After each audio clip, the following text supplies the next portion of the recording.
Petitions. At the close of the agenda, there were no requests to present petitions. Public input. Yep. There was one request that we have agreed to, and that is from Lexi Matheson. And Lexi wants to speak on the proposed establishment of the Rainbow Panel. Councillors, I would like now to ask Lexi to come here. Lexi, welcome.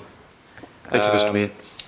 I'm pretty sure this is the first time you've spoken with us at Governing Body. You have 5 minutes, and at the conclusion of that, if there are any questions, then you will take those.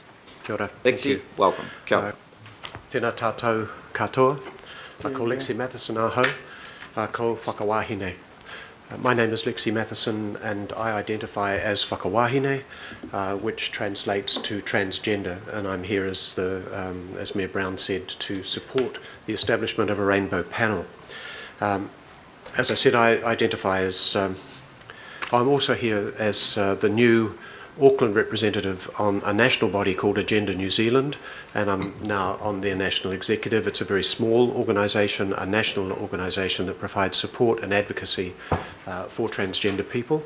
It's in a rebuilding phase, and Auckland hasn't been involved in that organisation for something like 15 years.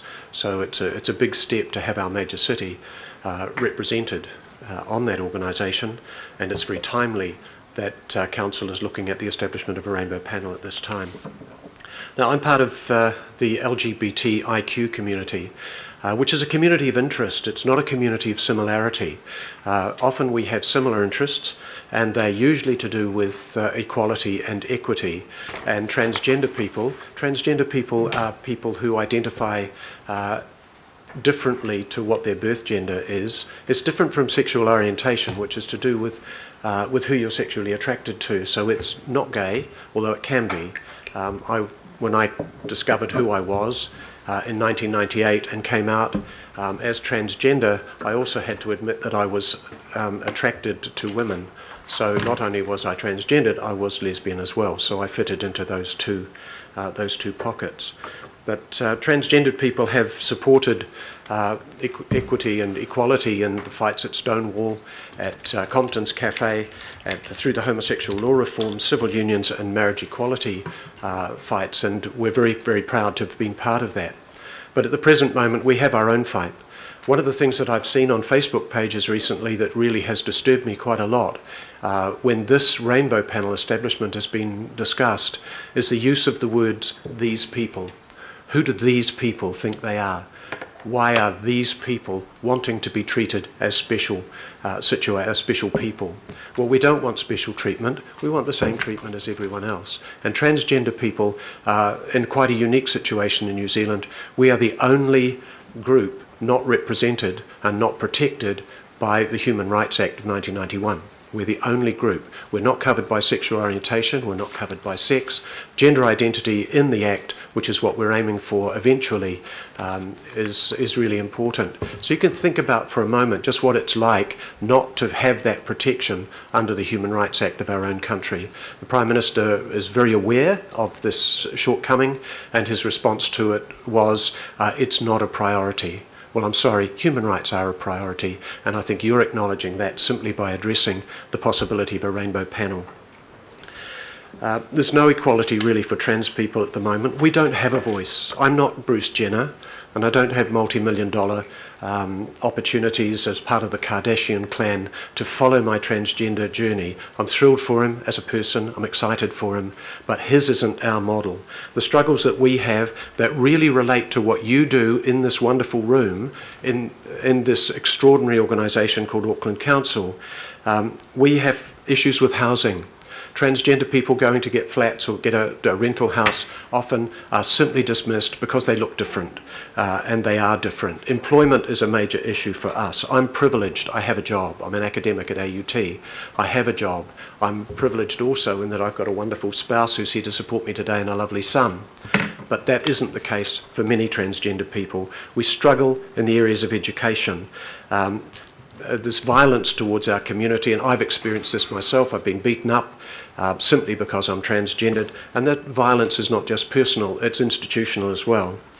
We have 40% more likelihood that by the age of 20, transgender people will have attempted or completed the act of suicide, and that they're really scary statistics. Now, I'm not suggesting the council can do anything about these things specifically, but you can give us a voice at the table. It's great that gay and lesbian people will have a voice at the table. That's fantastic because they have a journey still to travel. But our journey is profound and it's quite different. When I transitioned and had to find out just exactly what I had to do, the first thing I was told before I could do anything was that I had to go and see a psychiatrist. And that psychiatrist had to write a letter to say that I was sane and authentic. I knew I was sane and authentic, and eventually he did too. But I had to go through the indignity, as we often do, of coming out to someone and telling them our story before we can actually start. And a lot of transgender people, I'm looking after 6 people at the moment as part of my workload, and 4 of those are young people who have been kicked out of home simply because the family have been unable to accept just exactly what their gender identity issues are. So having a voice here through the advisory panel is something that is critical to transgender people. Now, I'd just like to say that the cost of it has also been mentioned. I've seen a lot of people talking about that, and it is an additional cost to the council, but it is effectively the cost of 6 half-page ads in the Herald. And I know that the council and the council's your council-controlled organisations put ads in the paper all the time. So if you're looking at it from what is this money worth? It's 6 half-page ads in the Herald. And I'd like to end just with by saying that fairness isn't treating everyone the same. Fairness is treating people according to their needs. And that's why I think the Rainbow Panel is a very good step forward for Auckland Council, for Auckland, and certainly for the community that I am part of. Kia ora. Thank you for listening. Thank you, Lexi. Kia ora koutou. Right, are there questions of Lexi? Points very well made. Thank you. Thank you, councillors. Thank you, Mr Mayor.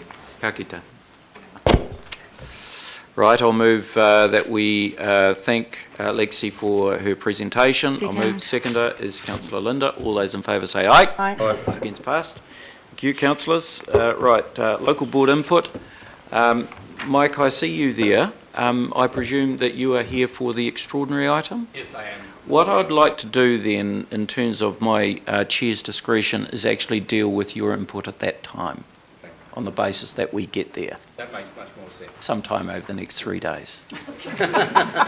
I'll be willing. You will be patient. Have you bought your tent? I am. Excellent. Extraordinary item. Good. Linda.